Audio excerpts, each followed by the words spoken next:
காட்சி ஊடகம் என்றாலே நம் கண்முன் விரிவது வெள்ளித்திரையும் சின்னத்திரையும் தான். கலையின் ஒரு குறிக்கோள் பொழுதுபோக்கு என்றிருந்தாலும் பொழுதுபோக்கை மட்டும் கலை தன் லட்சியமாக கொண்டிருக்கக்கூடாது. மனித வாழ்க்கையின் சில அர்த்தமுள்ள நிகழ்வுகளையும் உள்ளது உள்ளவாறு எடுத்துரைக்க வேண்டும். அப்படியான உண்மை நிகழ்ச்சிகளை உள்ளது உள்ளபடியே நம் கண்முன்னே கொண்டு வரும் படங்களே ஆவணப்படங்கள். தகவல் படம், விவரண படம், செய்தி படம், சித்திரப்படம், சாசன படம் என்றெல்லாம் அழைக்கப்படும் ஆவணப்படத்தின் முன்னோடி ராபர்ட் பிளேஹர்ட் என்பவர் என்று சொல்லப்படுகிறது. கதை தழுவாமல் யதார்த்தத்தை பிரதிபலிப்பவை ஆகிய ஆவணப்படங்கள் அதிக சுதந்திரம் கொண்டவை. அதீத கற்பனையோ ஆடம்பர காட்சிகளோ தேவைப்படாதவை. எனவேதான் இவை உலகின் வெவ்வேறு இடங்களில் வெவ்வேறு காலங்களில் நிகழும் நிகழ்வுகளை பதிவு செய்யும் கருவியாக செயல்படுகின்றன. ஆவணப்படங்களில் பதியப்பெறும் ஒவ்வொரு நிகழ்வும் எதிர்காலத்திற்கான ஆவணமாகிறது. மனித வாழ்வினுடைய வரலாற்று பெட்டகமாகிறது. இத்தகைய ஆவணப்படத்தினுடைய சிறப்பு குறித்து இந்த நிகழ்ச்சி நடைபெற்றுக் கொண்டிருக்கிறது. மேடம்,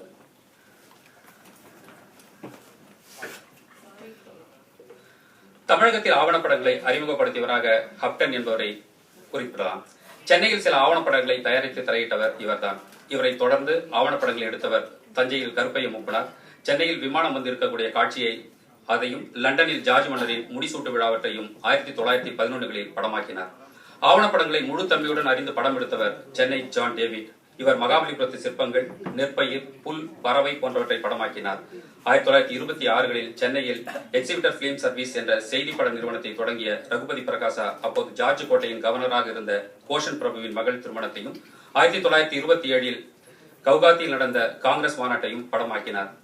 எல்லாவற்றிற்கும் மேலாக A.K. செட்டியார் 1930-40களில் காந்தியை பற்றி எடுத்த ஆவணப்படம் நம்முடைய வாழ்நாளில் மறக்க முடியாதது. 1955களில் பசும்பொன் முத்துராமலிங்க தேவரின் பர்மா விஜயம் குறித்த ஆவணப்படம் தமிழ் திரைப்படங்களுக்கு முன்னரே ஈஸ்ட்மன் கலர் எடுக்கப்பட்ட முதல் ஆவணப்படமாக கருதப்படுகிறது. தஞ்சாவூர் தேவதாசிகளை பற்றி ஆனந்த குமாரசாமி எடுத்த ஆவணப்படமும் இந்த வகையில் நாம் கவனிக்கத்தக்கது. தமிழகத்தில் 1907ல் தொடங்கப்பட்ட ஆவணப்படங்கள் சரியாக 100 ஆண்டுகால வரலாற்றை முடித்துவிட்டிருக்கிறது. அந்த நூற்றாண்டு வரிசையிலே திருலோகத்தினுடைய இந்த ஆவணப்படத்தை நாம் சேர்த்துக் கொள்ளலாம். இதோ இந்த ஆவணப்படத்தினுடைய வெளியீட்டை ஐயா TNR அவர்கள் வெளியிட ரோகிணி அவர்கள் பெற்றுக்கொள்கிறார்கள்.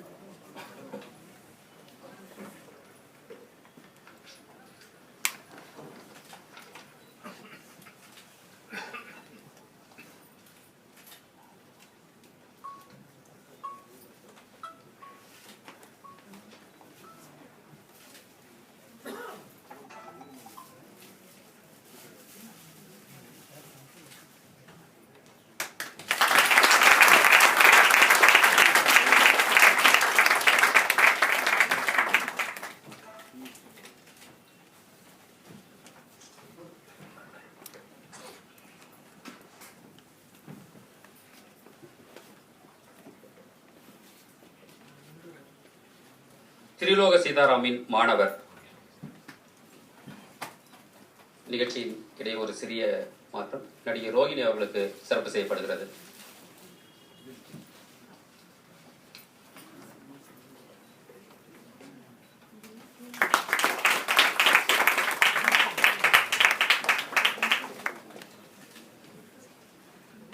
திரிலோக சீதாராமின் மாணவர், மகாகவி சுப்பிரமணிய பாரதியாரின் அபிமானி, சைவ சித்தாந்தத்தில் பழுத்த புலமை, 4300 பத்திகள் கொண்ட பெரிய புராணத்தை முதலில் மொழிபெயர்த்தவர். திருக்கோவையார், 6ஆம் திருமுறை, சைவ சித்தாந்த சாஸ்திரங்களையும் இந்த மொழிபெயர்ப்பில் சேர்த்துக் கொள்ளலாம். தேசிய மற்றும் உலக அளவிலான கருத்தரங்குகளில் பலமுறை பங்கு பெற்றவர். தர்மபுரத்தில் உள்ள இன்டர்நேஷனல் இன்ஸ்டிடியூட் ஆஃப் சைவ சித்தாந்தாவில் மதிப்புறு இயக்குநராக இருந்தவர். பெரிய புராணம் மற்றும் சைவ சித்தாந்தம் இவற்றிற்கான வாராந்திர வகுப்புகள் எடுத்தவர். ஏறக்குறைய 34 முன்னுரைகள், 92 முக்கியமான கட்டுரைகள், 23 புத்தகங்கள் என்று அவருடைய இலக்கிய பணியை மதிப்பீடு செய்யலாம். 1982ல் பாரதி நூற்றாண்டு விழாவில் பாரதி மொழிபெயர்ப்புக்கான தமிழக அரசு விருது, தருமபுர ஆதீனத்தின் சைவ சித்தாந்த கலாநிதி விருது, பாஷா சங்கத்தின் சத்யரத்னா தீபம், யாழ்ப்பாணம் பல்கலைக்கழகத்தின் டிலிட், காஞ்சி சங்கரமடத்தின் கௌரவமான விருது, இப்படி பல்வேறு விருதுகளை சொந்தக்காரர். நான் சொல்லும் பொழுதே உங்களுக்கு தெரிந்திருக்கும் இவற்றிற்கெல்லாம் உரியவர் யார் என்று. ஐயா TNR அவர்கள்தான். அவரை இப்பொழுது உங்களுடன் பேசுமாறு அன்போடு அழைக்கின்றேன்.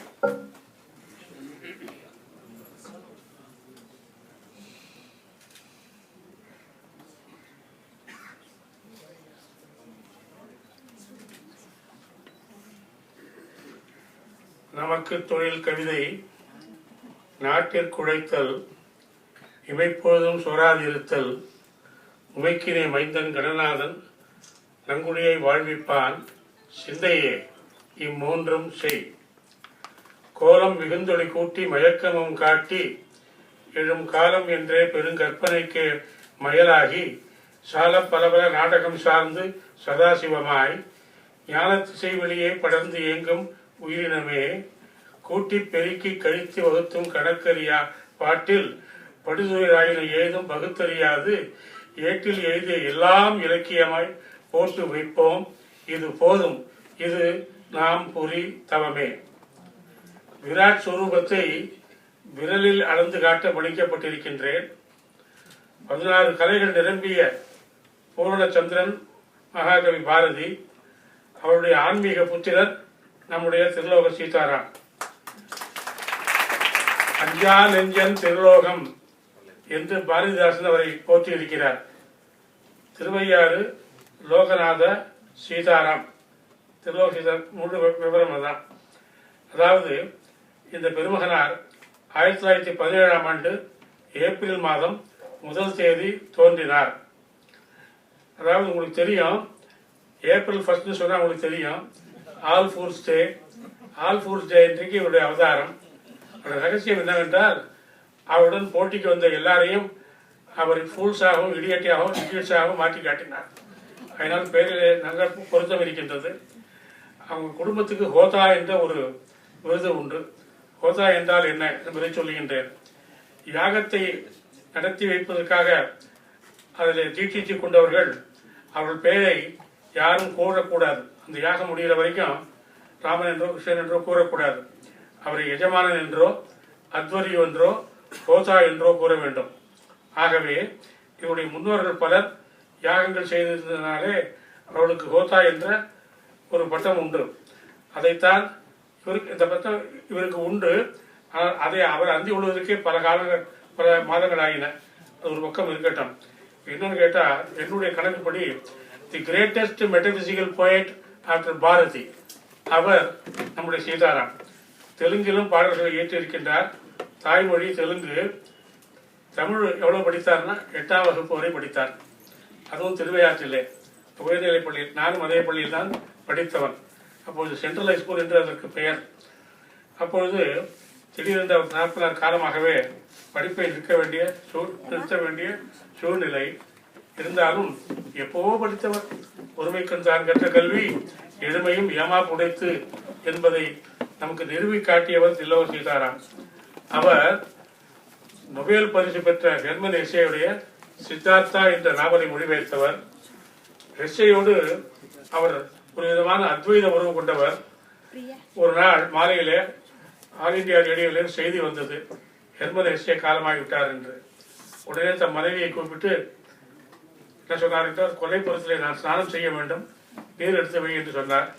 என்ன காரியம் என்றார், என்னுடைய பந்து ஒருவர் மறைந்து விட்டார், நான் ஸ்நானம் செய்ய வேண்டும் என்றார்.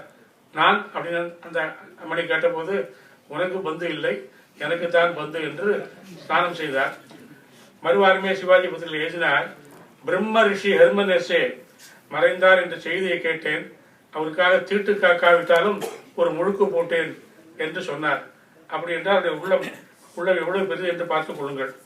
நண்பர்களே, பாரதியாருடைய மனைவியார் செல்லம்மா நோய்வாய்ப்பட்டு கிடந்த செய்தியை கேட்ட உடனே போட்டபடியே வீட்டை விட்டு புறப்பட்டு 3 மாத காலம் செல்லம்மாவுக்கு கைங்கரியம் செய்தார். அந்த நேரத்தில், ஒழிஞ்ச நேரத்தில் அங்கே ஒரு ஆங்கில புத்தகம் இருந்தது.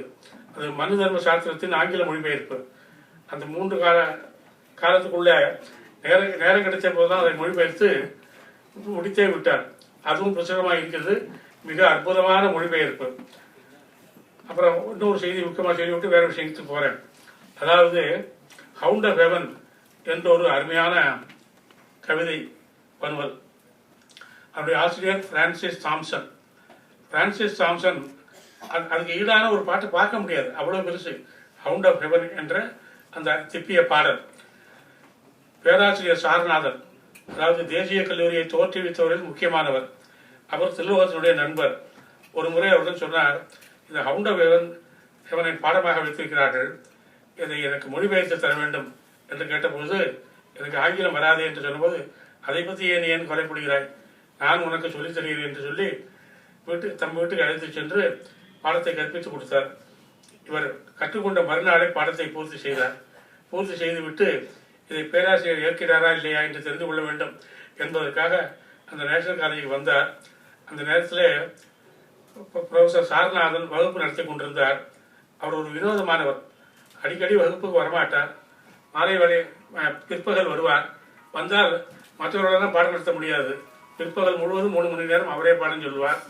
இவர் போய் ஒரு ஓரமாக நின்று கொண்டிருந்த பொழுது அவர் தில்லோக சீதாராம் வரைந்த அந்த பிரான்சிஸ் தாம்சன் மொழிபெயர்ப்பை வைத்துக் கொண்டு விளக்கினார். அந்த பாடலை மாணாக்கர்களுக்கு விளக்கினார். தாம் எதை அறிந்து கொள்ள வேண்டும் என்று நினைத்து வந்தாரோ அதற்கான செய்தி கிடைத்து விட்டது. திரும்பி போய்விட்டார். அப்படி என்றால் என்னன்னு கேட்டால், பால் கிரேவ்ஸ் கோல்டன் ட்ரெஷரின்னு ஒரு சின்ன புத்தகம். பால் கிரேவ் என்பார் டென்னிசனுடைய நண்பர். இவர் ஒரு தொகுப்பு நூல் வெளியிட்டார். அதுக்கு கோல்டன் ட்ரெஷரி என்று பெயர். அதில் உள்ள அனைத்து பாடல்களையும் இவர் படித்து விட்டார். பல பாடல்களை இவர் நெற்று வகுப்பு சொல்லவும் செய்வார். அது ஒரு பாடல் அவரை ஈர்த்தது. அதுதான் லாங்ஃபெல்லோ எழுதிய தி சாங் அண்ட் தி ஆரோ என்ற பாடல். அந்த பாடலையும் சொல்லி இவர் எப்படி மொழிபெயர்த்திருக்கிறார் என்பதை சொல்லுகின்றேன். அவர் சொன்னார், அவர் எழுதினார், நம்முடைய லாங்ஃபெல்லோ, I shot an arrow into the air. It fell to earth, I knew not where. For so swiftly it flew, the sight could not follow it in its flight. இவர் பாடுறார். தமிழ் எப்படி இருக்கணுமோ அப்படி பாடுறார். தமிழ்ல வச்சு அந்த ஆங்கில கருத்தை சொல்றார். வில்வளைத்து நானேற்றி விட்டசரம் ஒன்று விண்வெளியே சென்றெங்கோ விழுந்து மறைந்திடவும் நில் என்று சென்றதிலே நின்ற குறி எதுவோ நிலைகாண நிலையறியா கற்புலனோ நினைக்க வசமாகும்.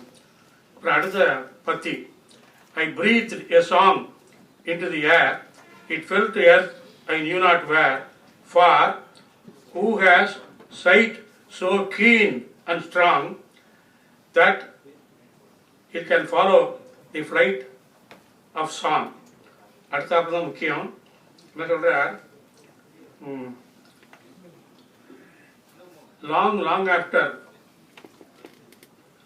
இதுக்கு மொழிபெயர்ப்பு சொல்றேன். அதாவது,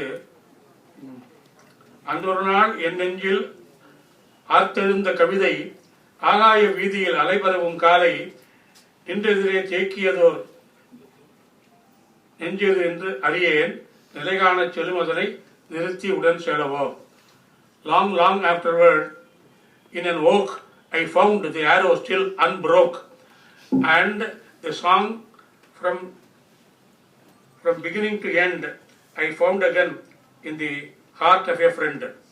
தமிழ் படத்தில் பாருங்க, 12 நாள் சென்றதற்பின் பச்சை மரம் ஒன்றில் பாய்ந்திருந்த என் சரத்தை பார்த்து வியந்திட்டேன். தன் உள்ளத்தில் என் கவிதை தேக்கியவன் முழுதும் தனியிருந்து பாடிடவும் தலையசைத்து நின்றேன் என்பதை மொழிபெயர்த்திருக்கிறார். டிஎஸ் எலியட்டை மொழிபெயர்த்திருக்கிறார். பல புலவர்களை எல்லாம் மொழிபெயர்த்திருக்கிறார். அவரால் எதையும் சாதிக்க முடியும் என்பதை சுருக்கமாக சொல்லிவிட்டு மேலே போகிறேன். நண்பர்களே, அவர் சொற்களோடு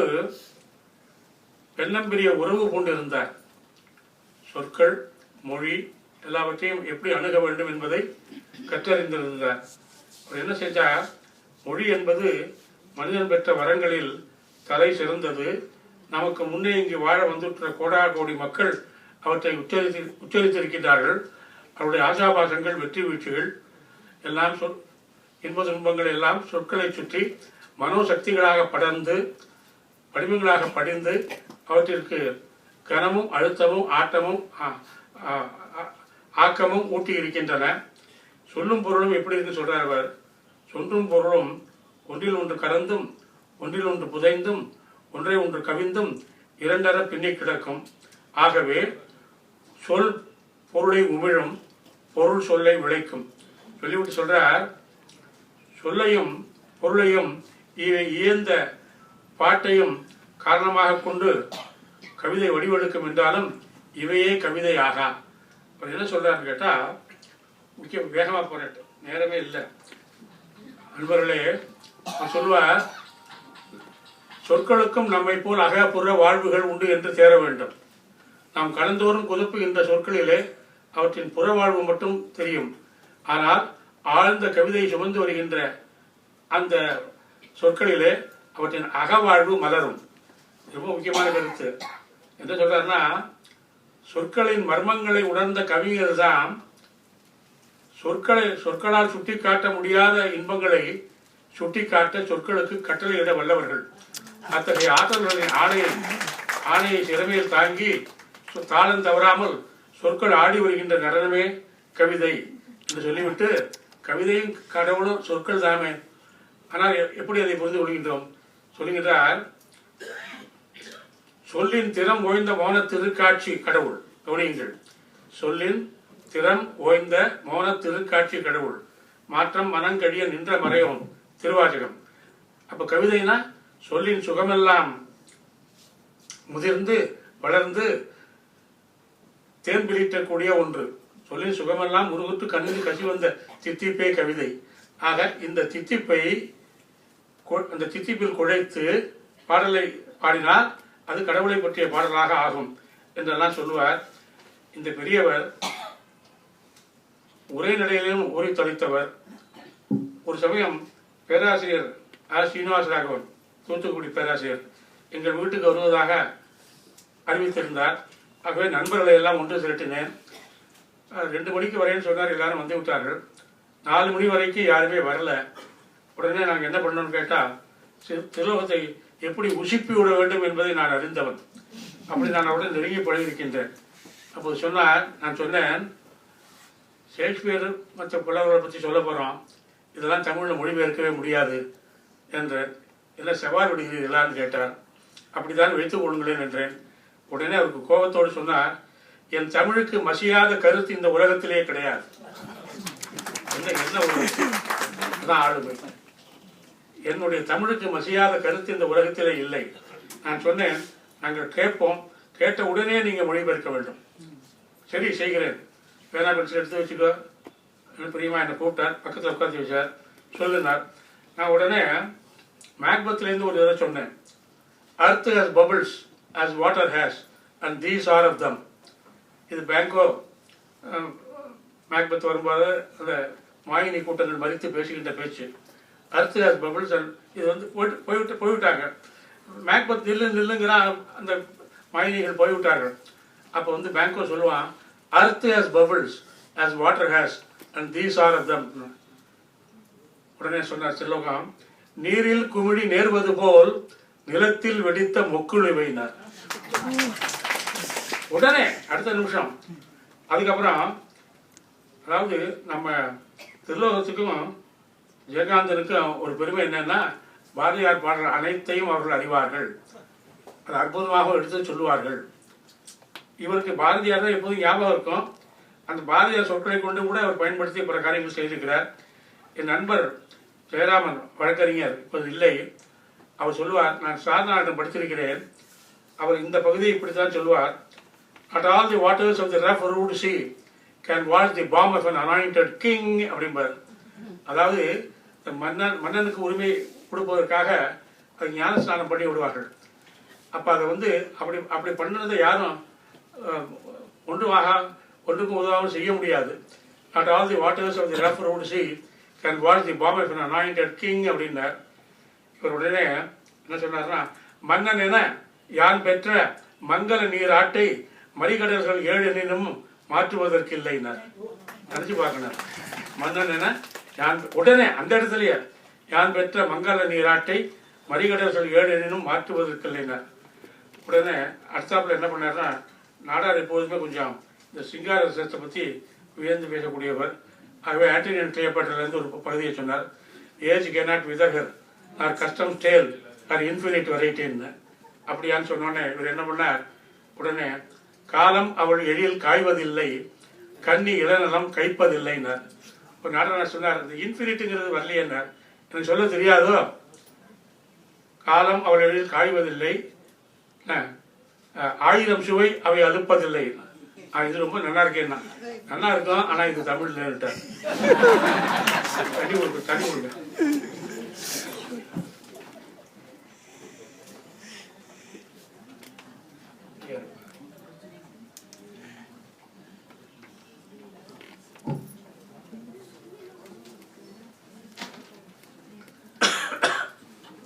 இப்பதான் ஒரு பெரிய விஷயம் வரப்போகுது.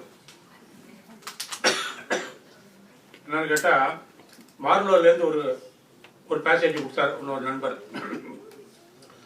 இந்த ஹெலன் ஆஃப் ட்ராய் போறாங்க, பார்க்கும்போது was this the face that launched 1,000 ships and burnt the topless covers of William? ஆஹா, நல்லா தான் சொல்லியிருக்கிறான். உடனே இவர் எடுக்கிறார், 1000 நாவாய் ஆழ்கடல் உந்தவும் அணிநகர் கோபுரம் ஆறல் சிந்தவும் செய்தது இந்த சேயிழை முகமோன்னார். அவருடைய நாடார் சொன்னார், சேயிழையும் இல்லை ஒன்றும் இல்லை, கொல்லாத பொம்பளை அப்படின்னாரு. சொன்னா தானே தெரியும்ட்டு 1000 நாவாய் ஆழ்கடல் உந்தவும் அணிநகர் கோபுரம் ஆறல் உண்ணவும் செய்தது இந்த சிறுக்கியின் முகமோன்னார். அதாவது நினைச்சே பார்க்க முடியாது. பீச்சு அப்படி இருக்கும். ஒரு வாரம் கழிச்சு புரொஃபசர் சேஷாத்ரி வந்தார். நீங்க அன்று ஏதோ சில சொன்ன பண்ணிட்டீங்க, இந்த தடவை திண்டாட போறீங்க அப்படின்னு ஆண்டனி கிளியோபாட்ரா அதுல இருந்து ஒரு பேசேஜ் எடுத்தார். முன்னாடியே சொன்னார், கதையெல்லாம் சொன்னார். என்னன்னா, 2 பேரும் இணை புரியாமல் இருந்தார்கள். ஆண்டனி வெளியே போயிட்டான், 2 நாளா வரல. உங்களுக்கு தாங்க முடியாத பிரிவு இருந்தது. அப்போ கிளியோபாட்ரா இந்த பணிப்பெண்ணை பார்த்து, நான் என்னை மறக்கணும், அதுக்காக போதை வஸ்து கொண்டு உடனே கொண்டு வா அப்படின்னு. அதுக்கு பேர் மெண்ட்ராகரான்னு பேரு, மேண்ட்ரகோரான்னு பேரு. அந்த மேண்ட்ரகோரா குண்டா அப்படின்னா அவ காமியன் give me to drink mandragora my Antony is away அப்படின்னு சொன்னோன்னே அப்பவே சேஷாத்ரி சொன்னார், மேண்ட்ரகோரான்னு எங்கள் வாத்தியார் சொல்ல மாட்டார், சொல்லும் போதே போதை வரணும், அதனால மண்ட்ராகரா சொல்லுவார், அது நீங்க கொண்டு வரணும்னார். அதுக்கு என்ன பேஷா போச்சு சொன்னார், மந்தராக மது வார்த்திடுவாய் மன்னன் அகன்றான் அந்தோனி. மந்தராகம், மந்தராக ஆகணும், ராகங்கிறது பேஷன், அதுவும் மட்டுப்படணும். மந்தராக மது வார்த்திடுவாய் மன்னன் அகன்றான் அந்தோனி மை ஆண்டனி இஸ் அவே. நினைச்சு பார்த்தா இது 1000 செய்திகளை என்னால் சொல்ல முடியும். ஈடு இணையற்ற முறையிலே உரைநடையும் எழுத வல்லவர். இதை சுருக்கமாக சொல்லி முடிச்சுடுறேன்.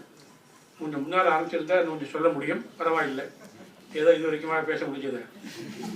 நண்பர்களே,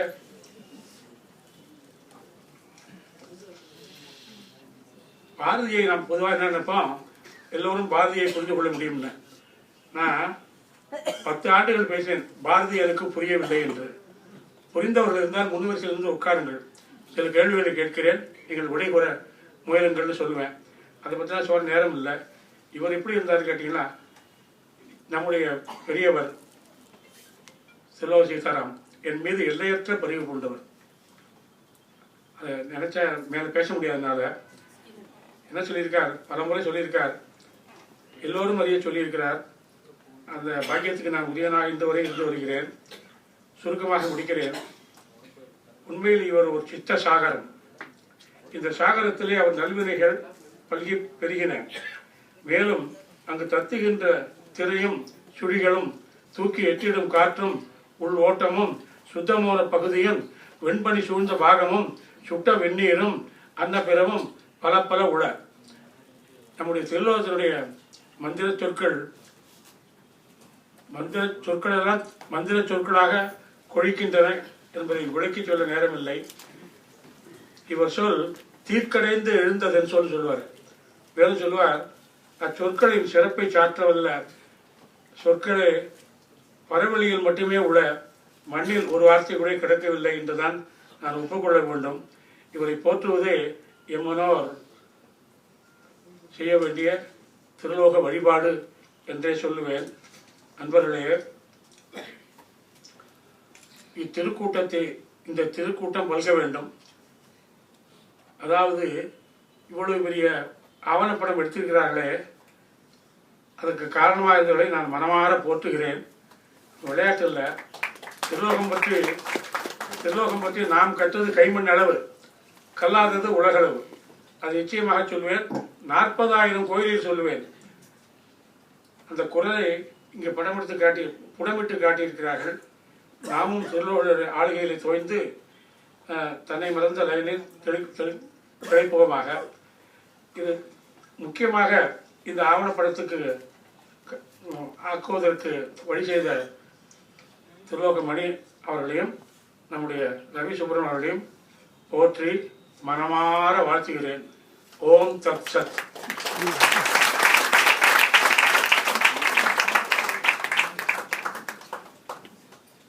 பாரதியை பற்றி அறிய வேண்டுமெனில் திருலோகமே அதற்கு வழி என்று பேரறிஞர் அண்ணா அவர்கள் ஒரு முறை குறிப்பிட்டிருந்தார்.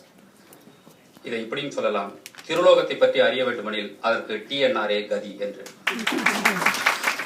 ஐயா அவர்களுடைய வீட்டில்தான் 1965களில் TNR அவருடைய இல்லத்தில்தான் அமரசங்கம் தேவசபை என்று சொல்லக்கூடிய சபையை திருலோகம் அவர்கள் தோற்றுவித்தார்கள். கந்தர்வ கானம் எனும் தனது காவியத்தை தேவசபை எனும் அந்த அவையில்தான் அமர்ந்து அரங்கேற்றினார் திருலோகம். சொல்லுங்க.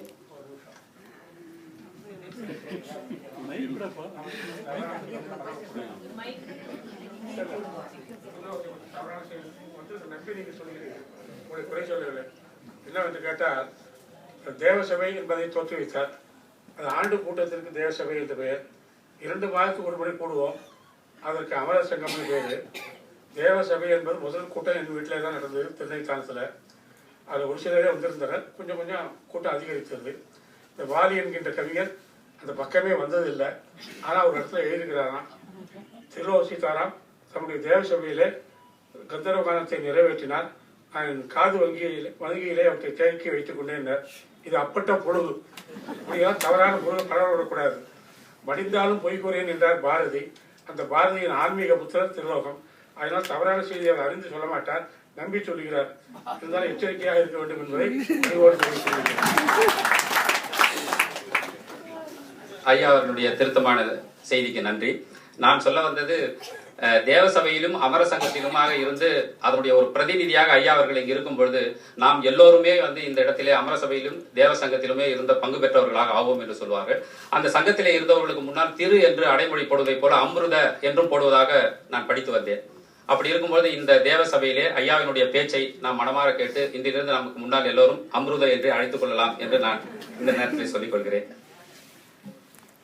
பாரதியின் ஆன்மீக புத்திரராக தன்னை வரித்துக் கொண்டவர் திருலோக சீதாராம் என்றால், இலக்கிய புத்திரராக வலம் வருகிறார் இங்கொருவர்.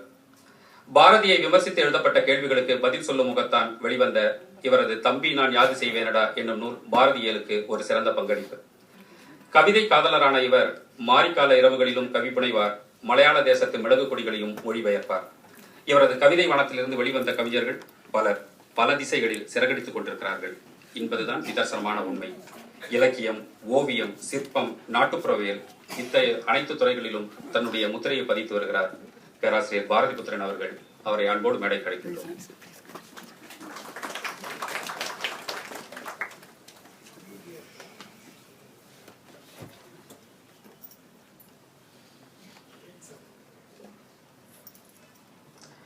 அனைவருக்கும் என்னுடைய பணிவான வணக்கங்கள்.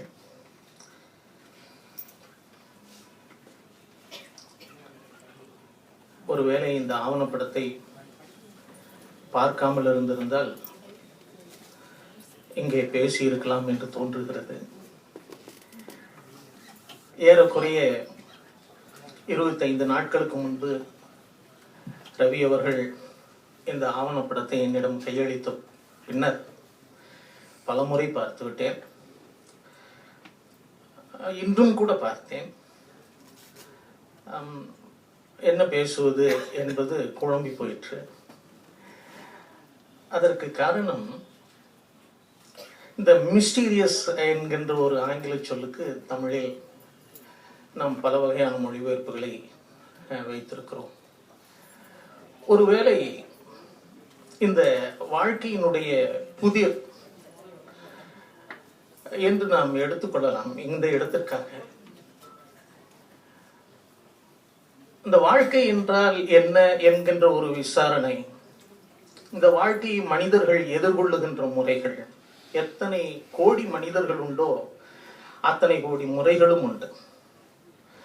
இதில் இங்கே ஆவணப்படுத்தப்பட்டிருக்கின்ற ஒரு ஆளுமை இந்த வாழ்க்கையை எப்படி எதிர்கொண்டிருந்தார், அவர் என்னவாக இந்த வாழ்க்கையை நடாத்தினார், இந்த வாழ்க்கையை யாருக்காக அர்ப்பணம் செய்தார், இந்த வாழ்க்கையை எப்படி முடிவு செய்தார் என்பதையெல்லாம் சிந்திக்கின்ற போது பெரிய புதிருக்குள் மீண்டும் ஒரு பெரிய பெருஞ்சொழிக்குள் நாம் மூழ்கி போய்விட வேண்டியதாக இருக்கிறது.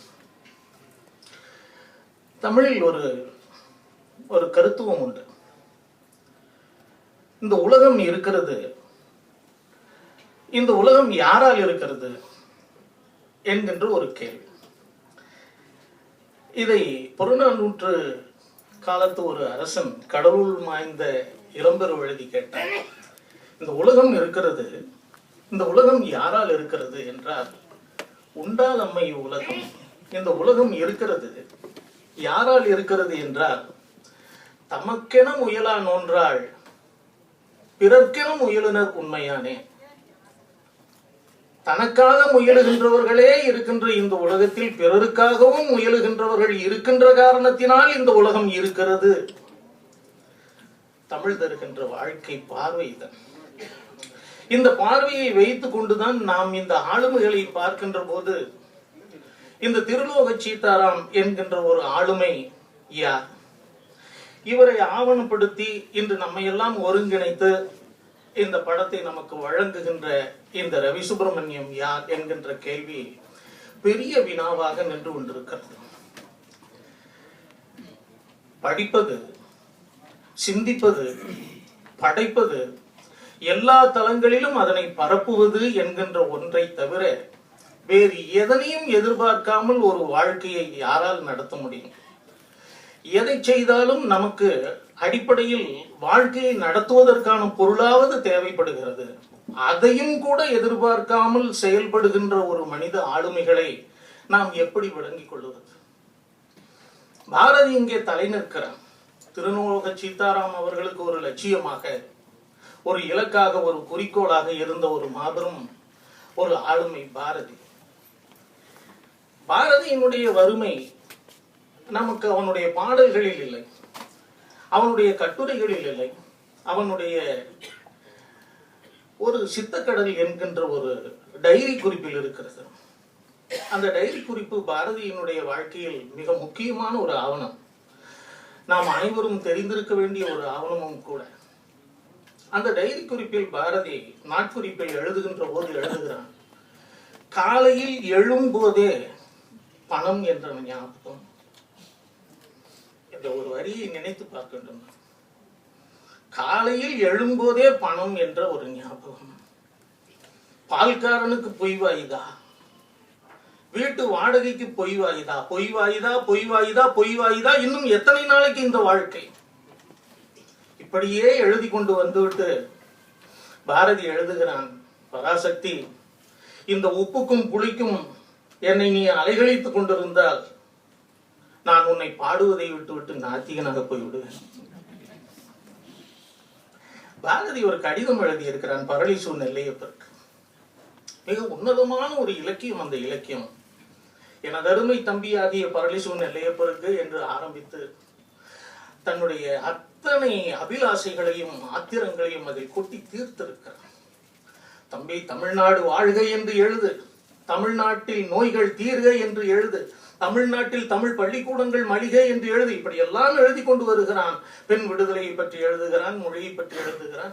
தமிழனை காட்டிலும் மற்றொரு ஜாதிக்காரன் அறிவில் உயர்ந்திருப்பது எனக்கு சம்மதம் இல்லை என்று எழுதுகிறான். தமிழை காட்டிலும் மற்றொரு பாஷை சேமமாக இருப்பதை கண்டால் என் மனம் புண்படுகிறது என்று எழுதுகிறான். இத்தனையும் எழுதிவிட்டு தான் கடைசியில் கேட்டான், தம்பி, எங்காவது எப்படியாவது பணம் கண்டுபிடித்து ஒரு 100 ரூபாய் நண்பன் பேரால் எனக்கு அனுப்புக. ஏனடா உனக்கு இது கடமை என்று தோன்றவில்லை? 1916 புதுச்சேரியிலிருந்து எழுதப்பட்ட இந்த கடிதம். ஆனால் தன்னுடைய வாழ்க்கையை, தன்னுடைய கோட்பாட்டை தெளிவாக வைத்தவன். நமக்கு தொழில் கவிதை, நாட்டுக்கு உழைத்தல், இமைப்பொழுதும் சோராதிருத்தல். ஐயா அவர்கள் இந்த படத்தில் மிக அற்புதமாக பேசியிருக்கிறார்கள். பாரதிக்கும் அதாவது பாரதியினுடைய குடும்பத்திற்கும் திருலோகத்திற்கும் இருந்த உறவை பற்றியெல்லாம் மிக அழகாக எடுத்து சொல்லியிருக்கிறார். அப்படிப்பட்ட ஒரு வறுமையில் இருந்த ஒரு திருலோகம் ஒரு நாள் பாரதியினுடைய மகள் சகுந்தலாவை பார்க்க போகிறார். அப்பொழுது அவர் கேட்கிறார், திருலோகம் இப்பொழுது உன்னுடைய பொருளாதார நிலையெல்லாம் எப்படி இருக்கிறது என்று. மிகவும் முன்னேறி இருக்கிறது. திருலோகம் சொல்லுகிறார், என்ன முன்னேறி இருக்கிறது? முன்பு 5க்கும் 10க்கும் அலைந்து கொண்டிருந்தேன், இப்போது 50க்கும் 100க்கும் அலைந்து கொண்டிருந்தேன். எத்தனை படிப்பாளி! இப்பொழுது ஐயா அழகாக எடுத்து சொன்னார். எப்பேற்பட்ட ஒரு ஆற்றலன், எப்பேற்பட்ட மொழி ஆளுமை! அது தமிழாகட்டும், ஆங்கிலமாகட்டும், தெலுங்காகட்டும், இத்தனை மொழிகளில் பெற்றிருந்த பாண்டித்துவம் என்ன! காமராஜர் அவர்கள் திருலோகத்தை அழைத்து அரசவை கவிஞராக்க வேண்டும் என்று விரும்பினார். அது ஏதோ ஒரு காரணத்தினால் தடைப்பட்டு போயிற்று. பாரதிதாசனை பார்க்க போகிறார். சிவாஜி பத்திரிகைக்கு எனக்கு ஒரு வாழ்த்து கொடுங்கள் என்று கேட்கிறார் திருலோகம். பாரதிதாசன் ஒரு நெடிய கவிதை எழுதி கொடுக்கிறார். அதை பார்த்துவிட்டு திருலோகம் கேட்கிறார், பத்திரிகையை பற்றி வாழ்த்து எழுதி தர சொன்னால் நீங்கள் என்னை பற்றி எழுதுகிறீர்களே என்று. பாரதிதாசன் சொல்லுகிறார், டேய், உனக்கு வறுமை இருக்குது. என்ன வறுமைன்னா புகழ் வறுமை இருக்குடா. உன்னை யாருமே புரிஞ்சுக்கல தமிழ்நாட்டில், அதனாலதான்டா நான் எழுதுறேன். யாரு? பாவேந்தர். யாரை பத்தி? திருலோகத்தை பத்தி. இதுல இன்னும் பெரிய வேடிக்கைலாம் இருக்கு. ஒரு பிறப்பால் அந்தனராக பிறந்த ஒருவர் எப்படி திராவிட இயக்கத்தை சேர்ந்தவரால் மதிக்கப்பட்டார். அண்ணாவை பற்றி மிக அழகான ஒரு கவிதையை திருலோகம் எழுதியிருக்கிறார். நாம் எவ்வளவு புரிந்து கொள்ள வேண்டி இருக்கிறது என்று நினைக்கிறேன். இந்த நம் முன்னால் வாழ்ந்த மனிதர்களை பற்றி கூட புரிந்து கொள்ள வேண்டிய, அக்ராகரத்தின் அதிசய மனிதர் என்று அண்ணாவால் பாராட்டப்பட்ட வாராவுக்கு அடுத்தபடியாக திருலோகம் தான். அப்ப திருலோகத்தினுடைய சமுதாய பார்வை எப்படிப்பட்டதாக இருந்தது, மொழியை பற்றிய பார்வை எப்படிப்பட்டதாக இருந்தது, ஒரு சமுதாய முன்னேற்றத்திற்காக எப்படி அவர் தன்னை அர்ப்பணித்திருந்தார் என்பதனை எல்லாம் நாம் உணராமல் வெறும் ஜாதி காரணமாக, மதம் காரணமாக ஒருவரை பிரித்து நாம் அறிந்து கொண்டிருந்தால் இந்த ஆளுமைகளை கூட நம்மால் புரிந்து கொள்ள முடியாது என்றுதான் தோன்றுகிறது. இதை எடுத்த ரவி அவரை பற்றி சொல்ல வேண்டும். அதேதான் பாரதிதாசன் சொன்னதுதான் நானும் சொல்லணும் போல தோணும். தமிழ்நாடு தெரியாது ரவி பத்தி. ஆளுமைகளை தேடுகின்ற ஆளுமை.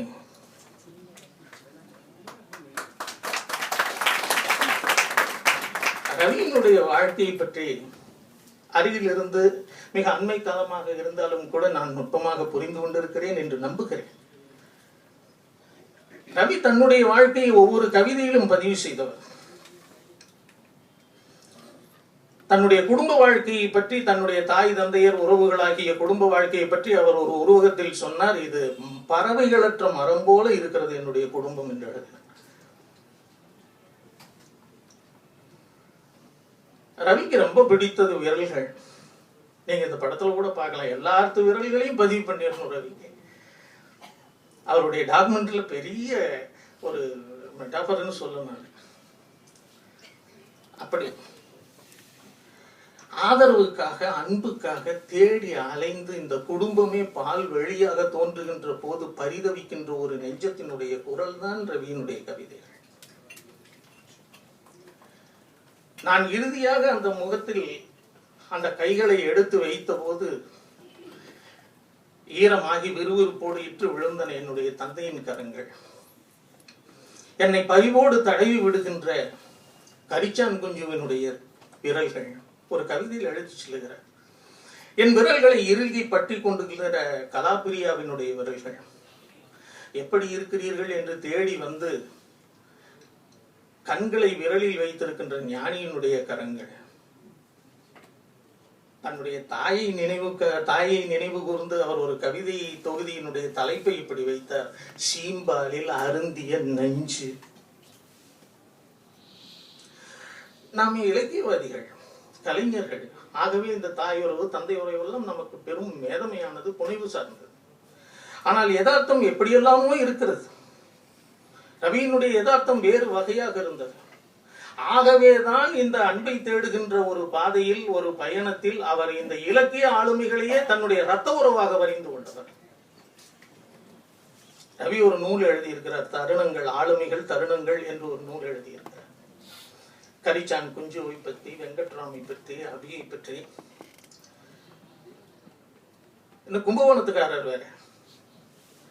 இந்த ஆளுமைகளோடு பழகி பழகி அந்த நுட்பமும் அவர்கள் காட்டுகின்ற வாழ்க்கையும் மனதிற்குள் செறிந்து போய் ரவி இந்த ஆளுமைகளை வெளிக்கொண்டு வருவதே தன்னுடைய வாழ்க்கையாக வரிந்து கொண்டிருக்கிறார். ரவியினுடைய பொருளாதாரம் என்ன என்பது எனக்கு தெரியாது. ஆனால் அவரும் சீதாராமின் வம்சத்தில் தான் வந்து கொண்டிருக்கிறார். தமிழகம் எப்பொழுதுமே இவர்களை எல்லாம் அப்படித்தான் வைத்திருக்கிறார். அது நம்முடைய பெருமை. புதுமை பித்தனிலிருந்து, பாரதியிலிருந்து, அது சீதாராம் வரைக்கும், அது ரவி வரைக்கும், இது ஒரு நம்முடைய பெருமை. இப்படி ஒரு பரம்பரையை நாம் வைத்துக் கொண்டு நாம் கொண்டாடுறோம். ஐயா, நான் செத்ததற்கு பின்னால் நிதிகளை திரட்டாதீர் என்று சொன்னான் புதுமை. நினைவை விளிம்பு கட்டி கல்லில் செதுக்கி வையாதீர், வானத்து அமரன் வந்தான்கான் வந்தது போலே போனான்கான் என்று புலம்பி தவிக்காதீர், அத்தனையும் வேண்டாம் அடியேனை விட்டுவிடும் என்று எழுதினோம். அப்படித்தான் நாம் வைத்திருந்தோம். சரி, இந்த ஆவணப்படத்தை பற்றி நான் சொல்லி முடிக்க வேண்டும். ஆவணப்படம் என்றால் என்ன? ஒன்றும் இல்லை. உண்மையான மனிதர்கள், உண்மையான இடங்கள், உண்மையான நிகழ்வுகள். இந்த நிகழ்வுகளை புனைவு இல்லாமல் படைப்பதுதான் ஆவணப்படத்தினுடைய அடிப்படை. அதற்கு அடிப்படையாக தேவைப்படுகின்றனவை சான்று ஆதாரங்கள், புகைப்படங்கள். அதற்கு மேல் நேர்காணல்கள். குறிப்பிட்ட நபரை எடுத்தால் அந்த நபரினுடைய நேர்காணல்கள் அல்லது அந்த நபரோடு தொடர்புடைய நிகழ்வுகளில் பங்கேற்ற மனிதர்களுடைய நேர்காணல். இவைகளையெல்லாம் கொண்டு வந்து சேர்த்து அதனை ஒரு படமாக உருவாக்குகின்ற தன்மையில் தான் அந்த ரியாலிட்டி என்று சொல்லுகின்ற அந்த யதார்த்தத்தோடு படைக்கப்படுகின்ற ஆவணப்படம் தான் சிறந்தது. இதை உலகம் முழுவதும் சாதித்திருக்கிறார்கள். நண்பர் சரவணன் அவர்கள் சொல்லியதை போல தமிழில் எத்தனையோ பேர் சொல்லி இருக்கிறார்கள். ஆனால் இத்தனையும் தாண்டி ரவியினுடைய படம் சிறக்கிறதுக்கு எதுக்கு என்ன காரணம்? இதுதான் நான் சொல்லி முடிக்க வேண்டிய ஒரு இடம். என்ன காரணம்? இந்த அனுபவம் தான். நான் கலந்து பாடுங்கள் என்று எழுதினார் வள்ளல் பெருமான். இந்த நான் கலப்பது என்பது எத்தனையோ நாம் ஆய்வு திட்டங்கள் வாங்குகிறோம், ப்ராஜெக்ட் செய்கிறோம், யாரோ பணம் கொடுக்கிறார்கள், நாம் அதற்கு பிறகு அதை சிந்திக்கிறோம் என்று இல்லாமல் தன்னுடைய வாழ்க்கையிலிருந்து இந்த ஆளுமைகளை பார்க்கின்ற ஒரு ஆளுமையாக இருக்கின்ற ஒரே கூறுதான் இதற்கான உயிர் நாடி. திருலோகத்தை நேசிக்கின்ற ஒருவன். திருலோகம் கொஞ்சம் தப்பிச்சு போயிட்டார் ரவிகிட்ட, இல்ல ஜெயகாந்தன் மாட்டிக்கிட்டார். ஏன்னா நேர்காணல் நடத்துனா ரவி மாதிரி நடத்தணும். நேர்காணல் ஜெயகாந்தன் போய் பார்த்து என்னையா இப்படி, ஜெயகாந்தன் கிட்ட கேட்கிறாரு, அந்த ஆவணப்படத்துல கேட்கிறாரு, நீங்க ரொம்ப எல்லாரையும் குடிக்க வச்சு ரொம்ப கெடுக்குறீங்கன்னு தெரியுது, அப்படித்தான் சொல்றாங்க, என்ன சொல்றீங்க அப்படின்னு கேட்கிறாரு. ஜெயகாந்தன் ரொம்ப கூலா பதில் சொல்றாரு, சமுதாயம் தானே நம்மை கெடுத்தது, திரும்ப நாம் நம் பங்குக்கு சமுதாயத்தை கெடுத்து விட்டோம். இந்த கேள்வியை ரவிதான் கேட்க முடியும் ஜெயகாந்தன். அந்த துணிவும் அந்த மதுகையும் அவரிடம் தான் இருக்கிறது. அப்படி கேட்கின்ற வாய்ப்பு இல்லாத காரணத்தினால் மற்ற அனைவரிடம் கேட்டு இதில் கருத்துக்களை திரட்டி இருக்கிறார். ஐயா அவர்கள் அற்புதமாக இதனை சொல்லி இருக்கிறார்கள். திருச்சி பேராசிரியர் சதீசீலன் அவர்கள், பாரதிதாசனுடைய மகன் மன்னர் மன்னன் அவர்கள், இந்த குடும்பத்தை சேர்ந்த அவருடைய மக்கள், இத்தனைக்கும் மேலாக அவரை ஒரு சிறிதும் இலக்கிய தளத்தில், அறிவு தளத்தில் அறியாத ஒரு சிங் ஒருத்தர், பஞ்சாப் சிங் ஒருத்தர் இதுல வந்து பேட்டி கொடுக்கிறார். ரொம்ப நல்லா இருக்கு. அது வந்து அவரோட தெரியாம எங்கேயோ ஒரு வங்கிக்கோ எங்கேயோ போறார்.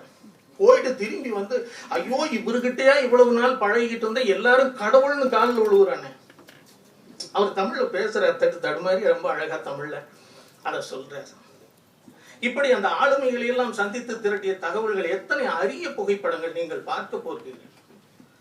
அத்தனை அரிய புகைப்படங்களை சேகரித்து அதற்கு மேலாக பொருள்கள், ஏறக்குறைய 60-70 ஆண்டுகளுக்கு முன்பு பயணம் செய்கின்ற ஒரு ரவி அன்று பயன்படுத்தப்பட்ட பொருள்கள் அனைத்தையும் எடுத்து இங்கே கொண்டு வந்திருக்கிறார். ஒரு அச்சகம் இருக்கிறது என்றால் அந்த பழைய அச்சகம் அது எப்படி இருக்கிறது? பாரதிதாசன் வீட்டுக்கு திருலோகம் போனார் என்றால் அந்த வீடு என்ன, பாரதிதாசன் பயன்படுத்திய பொருள்கள் என்ன, எல்லாம் அவரால் பதிவு செய்யப்பட்டிருக்கின்றன. ஒரு நேர்மையான ஒரு ஆவணம். அதுதான் ஒரு நேர்மையான ஆவணம், வரலாற்று பதிவு.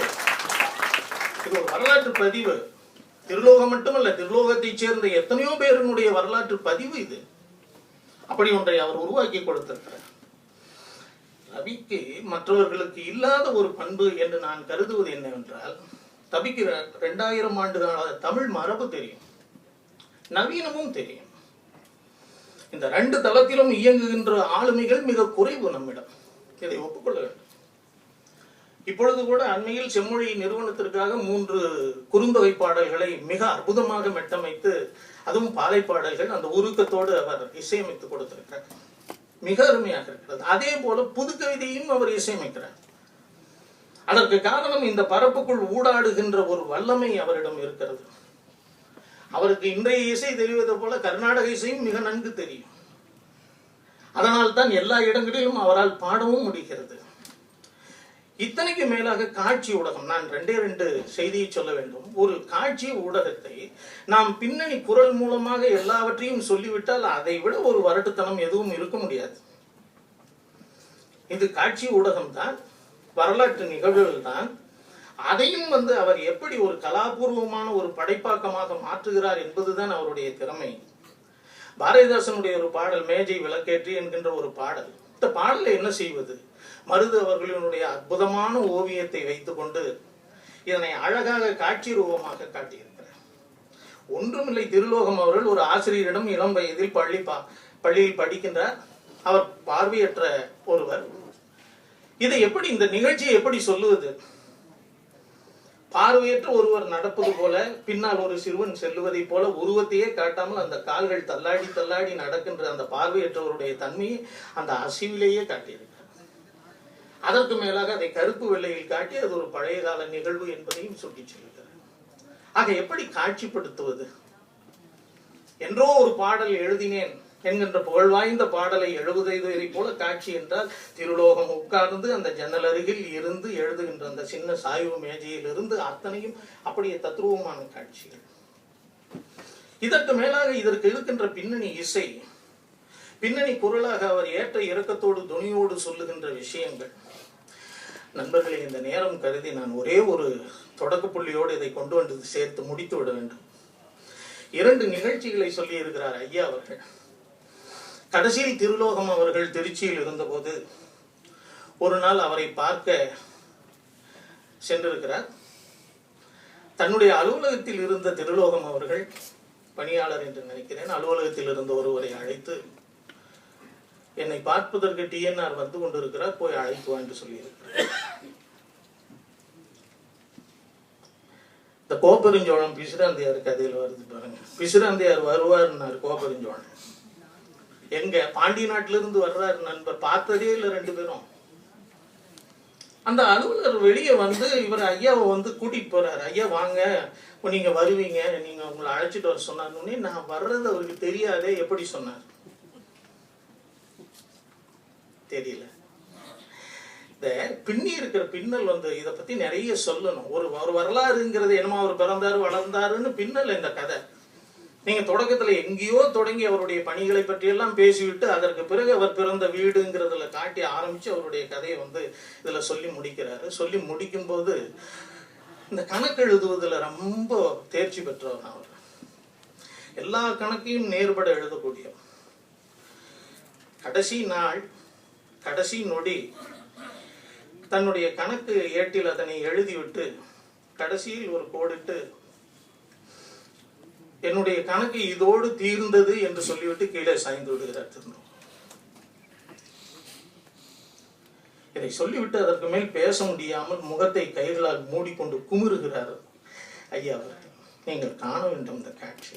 இப்படிப்பட்ட ஆளுமைகள் எப்படி இருந்திருக்கு. இதற்கு மேல் தான் ஜெயகாந்தன் அதை சொல்லுகிறார். நம்முடைய வெளியில் எத்தனையோ சித்த புருஷர்கள் உண்டு, அப்படி நம்மிடம் இருந்து விட்டு போன ஒருவர் என்று சொல்லுகிறார். இவர்களை என்னால் பிரிந்து கொள்ள முடியவில்லை. அதைத்தான் புதிர் என்று சொன்னேன். நத்தம் போல் கேடும் உலகாகும் சாக்காடும் வித்தகர்கல்லால் அரிது என்று வள்ளுவ பெருமான் சொல்லுகிறான். இந்த வித்தகர்களை புரிந்து கொள்வதற்கு நமக்கு இன்னும் எத்தனை ஜென்மங்கள் வேண்டுமோ. நன்றி.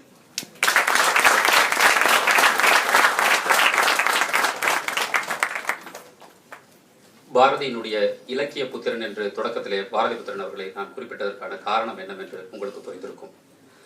கற்க விரும்பும் நூல் ஒன்றை படிப்போன் எழுத்துக்களையும் இடையீட்டு குறிகளையும் வெறுத்து ஒதுக்குவதில்லை. அவை ஏதோ வேண்டாத அகாரணமான வரிவடிவங்கள் எனவும் மாயை எனவும் ஒதுக்காமல் அவற்றை விரும்பி எழுத்தெழுத்தாக படிப்பான் என்று திருலோகம் ஒரு இடத்திலே எழுதியிருப்பார். அப்படித்தான் இந்த ஆவணப்படத்தையும் எழுத்தெழுத்தாக அவர் நம் முன்னே விவரித்து சென்றார்.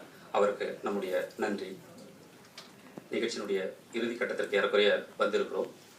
இந்த நிகழ்ச்சிக்காக திருலோகம் அவருடைய குடும்பத்தார் அவர்கள் வந்திருக்கிறார்கள். அவர்களை உங்கள் சார்பாக இந்த நேரத்திலே வருக என்று வரவேற்கிறேன். 5 வயதில் குழந்தை நட்சத்திரமாக தனது நடிப்பை தொடங்கி சுமார் 230க்கும் மேற்பட்ட தென்னிந்திய படங்களில் நடித்திருக்கிறார் ஒருவர். புகழ்பெற்ற இயக்குநர்களான பாலு மகேந்திரா, சிங்கீதம் சீனிவாசராவ், பாக்யராஜ், கமல்ஹாசன் போன்றவர்களுடன் பணியாற்றியவர். 7 குறும்படங்கள், 3 வணிக ரீதியான படங்கள், குழந்தை நட்சத்திரங்களை பற்றிய சைலண்ட் ஹைஸ் போன்ற படங்கள் ஆகியவற்றை இயக்குநராக பணிபுரிந்திருக்கிறார். இயக்குநரும் நடிகருமான சேரன் தயாரிப்பில் வெளிவந்த அப்பாவின் மீசை என்னும் முழுநீள கதைப்படத்தை இயக்கிய பெருமை இவருக்கு உண்டு. சினிமா மட்டுமன்றி தொலைக்காட்சிகளிலும் கால் பதித்திருக்கும் இவர் 1996களிலிருந்து ஸ்கிரிப்ட் எழுதுவதில் நிபுணர். விஜய் டிவியிலும் டாக் ஷோ வழங்கியவர். ராஜம் கிருஷ்ணன் அவர்களது சாகித்ய அகாதமி விருது பெற்ற வேருக்கு நீர் நாவல் 2005இல் இவரால் டெலிபிலிம் ஆக்கப்பட்டது குறிப்பிடத்தக்கது. ஸ்ரீ என்னும் தெலுங்குக்கு அந்த படத்திற்கான நடிகைக்கான தேசிய விருதும் அதே படத்திற்கு ஆந்திர அரசின் நந்தி விருதும் 1996இல் பெற்ற இவர் தமிழக அரசின் கலைமாமணி விருதையும் 2010இல் பெற்றார். அவர் வேறு யாரும் இல்லை, நான் சொல்லவும் தேவையில்லை, நடிகை ரோகிணி அவர்கள் தான். அவர்களை பேசுமாறு அன்போடு அழைக்கிறேன்.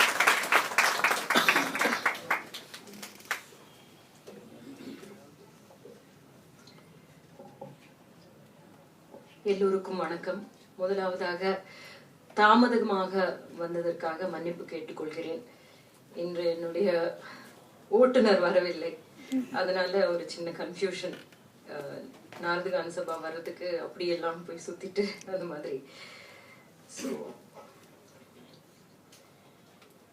திருலோகம் என்றொரு கவி ஆளுமை என்கிற இந்த ஆவணப்படத்தை ரிலீஸ் செய்கிற இந்த நேரத்தில் என்னை பேச வேண்டும். என்னை அழைத்ததற்கு முதலாவதாக ரவி சுப்பிரமணியம் அவர்களுக்கு என்னுடைய நன்றியை முதலையே தெரிவிச்சுக்கிறேன். ஏன்னா அவ்வளோ பெரிய ஆள் இல்லைன்னு எனக்கே தெரியும். நான் அவ்வளோ பெரிய ஆள் இல்லை அவங்கள பத்தி பேசுறதுக்கான அந்த அளவுக்கு அழுத்தமான ஆழமான புரிதல் இல்லை அப்படின்றது எனக்கே நல்லா தெரியும். அது இருக்குன்னு நான் நினைச்சுக்கிட்டேன் அப்படின்னா என்னை விட முட்டாள் வேற யாரும் இருக்க மாட்டாங்க. ஆனாலும் ஒரு ஆவணப்படம் என்கிற விதத்தில் இந்த ஆவணப்படத்தை, அதாவது 5 வயதிலிருந்து தெரிந்தோ தெரியாமலோ காட்சி ஊடகத்தில் இருக்கின்ற என்னை, இங்கே ஜீவித்துக் கொண்டிருக்கின்ற எனக்கு காட்சி ஊடகத்தை புரிந்து கொண்டிருக்கிற விதம் எனக்கு இருக்கிறது என்பதன் வெளிப்பாடாகத்தான் நான் இதை பார்த்து கொண்டிருக்கிறேன். நான் அவர்கிட்ட போன் பண்ணி கேட்டேன், அவர் எழுதியிருக்கிற பிரதி ஏதாவது கிடைக்குமா அப்படின்னு. நீங்க படத்தை பத்தி பேசுங்க அப்படின்ட்டாரு. நீங்க அவரை பத்தி பேச தேவையில்லைன்னு. ஏன்னா அவ்வளோ அளவுக்கெல்லாம் ரொம்ப டைம் எடுக்கும், நிறைய படிக்க வேண்டியிருக்கும், புரிஞ்சுக்க வேண்டியிருக்கும் அப்படின்றது ஆவணப்படம் பார்த்த உடனே புரிஞ்சது. 2-3 தடவை இந்த படத்தை பார்த்தேன். ஒவ்வொரு முறையும் பார்க்கும் போதும் புதிய புதிய செய்திகள் தெரிந்தன. புதிய புதிய செய்திகள் தெரிந்தன என்பது மட்டுமல்ல,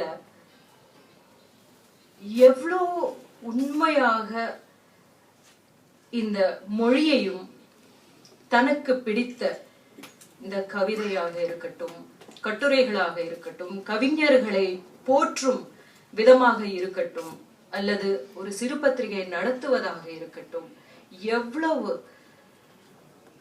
உழைப்போடு அவர்கள் இயங்கி இருக்கிறார்கள் என்பதை தெரிந்து கொள்வதற்கான ஒரு வாய்ப்பு எனக்கு கிடைத்தது.